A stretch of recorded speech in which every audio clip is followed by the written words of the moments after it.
केते किलो ये माछ कटा होची बा 7 किलो 7 किलो एवढा कटा होची ये एडे एडे कंकड़ा आज कौन देखु जे तू कौन देखु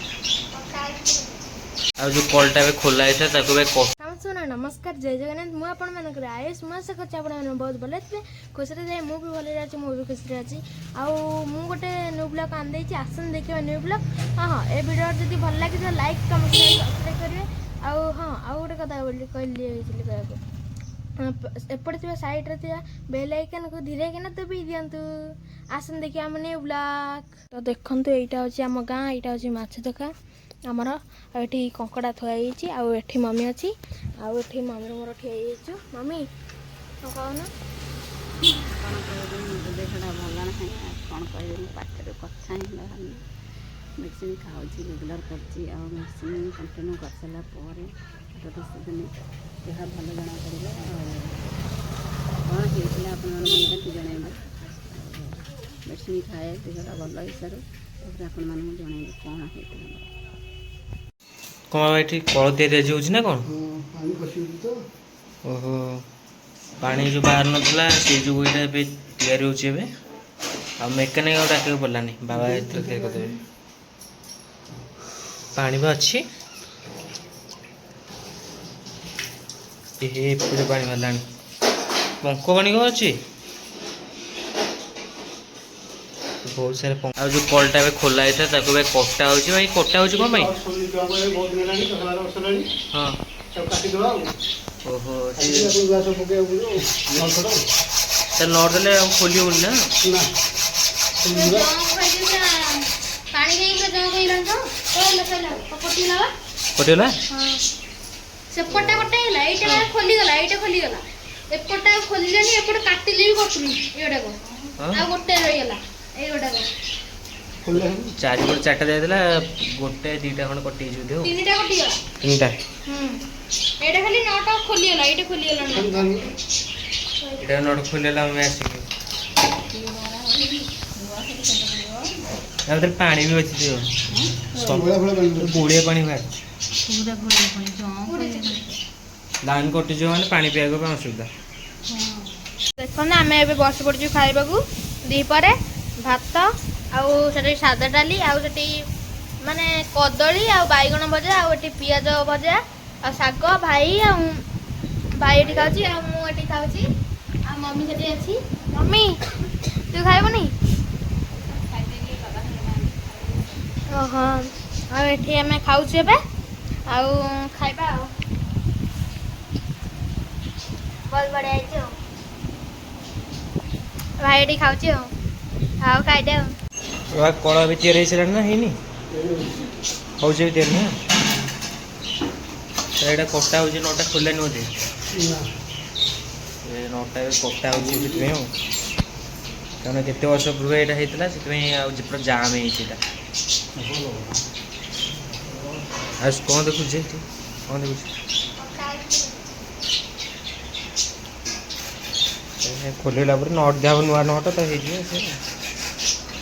तो आज रात क्षीर रुटी आ सतुला होती सब परिवा पड़ी सतुला होती आ मम्मी ये खाଇବା बसी आज सब कौन खाऊ से भल लगे भल लगुनि सतुला तो भल लगुनि सन्तुला भल लगुनि सन्तुला बड़ी खाइबा ना हाँ सन्तुला भल लगुनि छोट पिला माने सन्तुला खाइबानी माने खाली भजा खाइबो ना बायगण सेका खाइबो आ बाबाटा ये बाड़ी दौरान खाइबा माँ टी पशी खाऊ माँ निद होता पुणी उठा खाऊ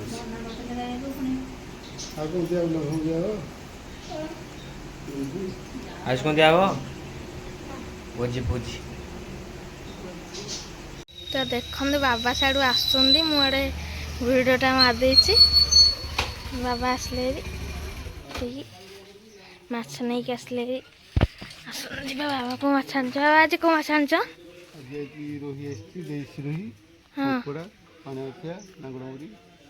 ओहो एत प्रकार आज कम एत प्रकार ओहो हाँ यहाँ काटना काटना हाँ ଭାଇ ଭାଇ ବା ଶୋଇଛି। ମମି ଭାଇକି ଡାକିଦେଲୁ। ଆଉ ଏଠି ବାବା ତ ଏଥିରେ କ'ଣ? ଏଥିରେ ନାଙ୍ଗଳ ଓହୋ ଏଥିରେ ନାଙ୍ଗଡ଼ ମଣି। ଏଥିରେ ରୋହି କଙ୍କଡ଼ା ରୋହି ଏଥିରେ କ'ଣ କଙ୍କଡ଼ା? ଏଇଟା ଦେଖିବା। ଦେଖ କଙ୍କଡ଼ା ଇଏ ଏଡେ ଏଡେ କଙ୍କଡ଼ା। ଏଡେ ଏଡେ କଙ୍କଡ଼ା ନା। ଦେଖନ୍ତୁ ବାବା ଆଉ ଭାଇ ଏବେ ଆଣି ଦେଉଛନ୍ତି ମାଛଟାକୁ ଆଉ ଆଣିକି ଏଠି ମାନେ ରଖି ଦେଉଛନ୍ତି ମାଛ। ସେଥିରେ କ'ଣ କ'ଣ ଆସିଛି ଏବେ ଦେଖିବା। ମାନେ ଆପଣମାନେ ଦେଖିଲେ ସେ ମାଛ ମାନେ ଭଲସେ ଦେଖିପାରିଲେନି ଆଉ ଏବେ ଭଲସେ ଦେଖିବା ଆଉ। ତ ଦେଖନ୍ତୁ ଏବେ ଭଲସେ ବି ଦେଖାହେଲା। ଇଏ ଅଛି କଙ୍କଡ଼ା। ହଁ ପୁରା ବାହାରକୁ ବାହାର କରାହେଇଯିବ। ଆପଣମାନେ ପୁରା ଦେଖିବେ ଆଉ। ଦେଖ କେତେ କଙ୍କଡ଼ା। ଏଇ ବଞ୍ଚିନାହାନ୍ତି ବଞ୍ଚିନାହାନ୍ତି ନା ବଞ୍ଚିନାହାନ୍ତି ନା ବରଫ ଦିଆହେଇଛି। ଇଏ ବଡ଼ କଙ୍କଡ଼ା ଆ କେଜି 160 ଟଙ୍କା। ଓହୋ ଆଉ ଇଏ ହେଉଛି ନାଙ୍ଗଳ ମୁଢ଼ି। ଓହୋ ଏବେ ଏଥିରେ ଯେଉଁ କଣ୍ଟା ଥିବଟି? ନା ନା କଙ୍କଡ଼ା ନୁହେଁ। ଓହୋ କଣ୍ଟା ନାହିଁ ଯେଉଁ କଣ୍ଟା ନାହିଁ ମାଛ। ଆଉ ଏଠି ତ ରୋହି ବାବା ଏତେ ଟିକି ଟିକି କ'ଣ ରୋହି ଅଛି? ଆଉ ଛୋଟ ଜାଣିଛୁ ଓହୋ ଛୋଟ ଛୋଟ ମାଛ ଆସିଛି। ଦେଶୀ ମାଛ ଆସିଛି। ହଁ ଛୋଟ ଛୋଟ ମାଛ। ଆଉ ଦେଖନ୍ତୁ ଆଜି 3 ପ୍ରକାର ଆସିଛି ଏଠି ନାଙ୍ଗଡ଼ ମୁଢ଼ି ଆଉ ଏଠି କଙ୍କଡ଼ା ଏଠି ମାଛ ଆଉ ନା। ସିଏ 160 ଇଏ କେତେ? ସିଏ 160। ଓହୋ ତମେ କୁଆଡ଼େ ଯିବ ଏଇନେ ଗାଡ଼ି ନେଇକି? ପୁଣି ଯାଇକି ସନ୍ଧ୍ୟା ବେଳକୁ ଏପଟେ ଯିବି। ଏପଟେ ଟିକେ ପାଖ ପଡ଼ୁଛି ଏପଟେ 16 କିଲୋମିଟର ସେପଟେ ବୁଲି ବୁଲା 18 କିଲୋମିଟର। ସିଏ ଲୋକ ରହୁନି କ'ଣ ଆମ ଗାଁ ନଳଦବଟି ଗୁଣ୍ଡୁରି ନାଇଁ ନାଇଁ ନେଇ ନୂଆ ସାହିରୁ ଯାଉଛନ୍ତି ସେ ସ୍କୁଲ ତାପରେ ଶୁଆ ଶୁଆ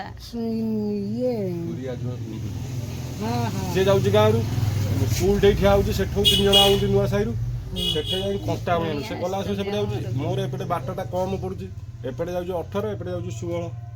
ମୁଁ ଏପଟେ ପୁଣି ଆଇବି ଏପଟେ ପୁଣି ସନ୍ଧ୍ୟାବେଳକୁ ପଶିକି ପଳେଇବି। ତମେ ଏପଟେ ଆସିବ ଟିକେ ନା ହଁ ଆସିବ ଟିକେ ନା ଏପଟେ। ଏଇନେ ହଁ 6ଟା 5:30 6ଟା 5:30 6ଟା ବେଳକୁ ଆସିବ। ଆମର ସେଟା ଦିଦି ମୋର ଜଟଣୀରୁ ଆଇଲେ ସେଠୁ ଛାଡ଼ିକି ଆସିବି। ଏଠି ଦେଖନ୍ତୁ ଇଏ ଶୋଇବାରେ ବ୍ୟସ୍ତ। ଏଠି କୁକୁର ଶୋଇଛି। ମୁଁ ଯାଉଛି ନା ବୋତଲ ଗୋଟେ ଥିଲା ଯେ ମାଡ଼ ହେଇକି ଗୋଟେ କଣା ହେଇଗଲା ଯେ ବୋତଲ ଦଉଛି। ମୁଁ ସେ ଇନ୍ଦିପୁର ଛକରେ ଉଠିକି ପାସ୍ ବସିଲା ଅଟୋ ତେଲ ଇଏ ବୋହିଗଲା। ଦେଖିଲା ଗୋଟେ ବୋତଲ ଫାଟି। ତ ଦେଖନ୍ତୁ ମା ଏବେ ଭାତ ବସାଇବା ପାଇଁ ଆସିଛି ଏଠି ଭାତ ଏବେ ବସଉଛି। ମା କ'ଣ ଚାଉଳ ପକେଇ ସାରିଲୁ ନା ଚାଉଳ ପଡ଼େନି? ଓହୋ ଚୁଲି ଏନେ ଲଗିଆ ହେବ ପାଣିଟା ବସିବ ତାପରେ ଫୁଟିଲେ ପାଣିଟା ଚାଉଳ ହେବ ଆଉ। ଚାଉଳ ପଡ଼ିବ ନା ଚାଉଳ ହେବ? ହଁ ସେଇ ଚାଉଳ ପଡ଼ିବ ଆଉ ତାପରେ ଭାତ ହେବ ତାପରେ ଖାଇବା ଆଉ। ହଉ ଆଉ ମା ଏବେ ଏଠି ରୋଷେଇ କରୁଛି। ହଉ ଜଲ୍ଦି ଜଲ୍ଦି ଭାତ କରିଦେ ଆଉ। ତ ଦେଖନ୍ତୁ ବାବା ଏବେ ଆଣିକି ଆସିଲେ ଏରି ମଟର ଘୁଗୁନି ଆଉ ଗୁଲଗୁଲା ଆଣିକି ଆସିଲେ ଏରି ମଟର ଘୁଗୁନି ଆଉ ଗୁଲଗୁଲା ଆଉ। ଖାଇବୁ ତ ମୁଁ ତ ଗାଧେଇନି ଆଉ ଖାଇବୁ କ'ଣ? କରିବା ଆଉ ସମୟ ନାହିଁ। ଆଜି ମାଛ ନେଇ ଆସିବି ଆଉ ମାଛ ନେଇ ଆସିବି। ମାଛ ଆସିଲା ହେରି ସବୁ ଏଇନା ଆସିଲା ହେରି ଆଉ ଆକୁ ଆସିଲା ହେରି। ଚାଲ ଆଉ ଚାଲ ଯିବା ଆଣିକି ନେଇକି ଯିବା। ଧରିଲେ ବା ଆଉ ଦେଖନ୍ତୁ ଆସିଲା ହେରି ଏବେ ଆମେ ଯାଉଛୁ ଘରକୁ ନେଇକି। ଓହୋ ମାନେ ଦେହ ଭଲ ନାହିଁ ନା ସକାଳ ବେଳୁ ଠିକ ନଥିଲା ଆଉ ନହେଲେ ସକାଳ ଉଠେ ସବୁବେଳେ। ଆଉ ବାବା ମାଛ କାଟିବାକୁ ପଳେଇଲେ ଆଉ ଆମେ ଆସିଛୁ। ମଟର ଘୁଗୁନି ଆସିଲା ହେରି ଆଉ ଗୁଲଗୁଲା ଆସିଲା ହେରି ଖାଇବା ଆଉ। ମାମି ଖାଇବଟି? ହଉ ତୁ ତ ଗାଧେଇଲେ ଖାଇବୁ ଆଉ। ତ ଆଜି ଦେଖନ୍ତୁ ଆଜି ବାବା ଆସିଥିଲେ ଆଜି ବହୁତ ବଡ଼ ମାଛ ଆଜି ଆସିଥିଲା। ଆଜି କେତେ କିଲୋ ଏଇ ମାଛ କଟା ହେଉଛି ବାବା? 7 କିଲୋ। 7 କିଲୋ ଗୋଟେ କଟା ହେଉଛି। ଓହୋ ତ ସେଥିପାଇଁ ଆଉ ପନିକିରେ ବୋଧେ କାଟି ହେଲାନି ସେଥିପାଇଁ ଚାପଟେ ଆଜି କଟା ହେଉଛି ଆଉ। ଇଏ ପଡ଼ିଛି ତ ବଡ଼ ମାଛ ହେଲେ କଟା ହେବ ଆଉ। ଓହୋ ସେଥିପାଇଁ ବଡ଼ ପିସ୍ ଦେବୁ। ହଁ ସେ ବଡ଼ ବଡ଼ ପିସ୍ ହେଇଛି ଆଉ ବହୁତ ବଡ଼ ବଡ଼ ପିସ୍ ହେଇଛି ନା ଏଟା ମୁଣ୍ଡରେ ଦେଖୁନି ଏଠି ଦୁଇଟା ପାଇଛି କେତେ ବଡ଼ ଏତେ ମୁଣ୍ଡ ହେଇଛି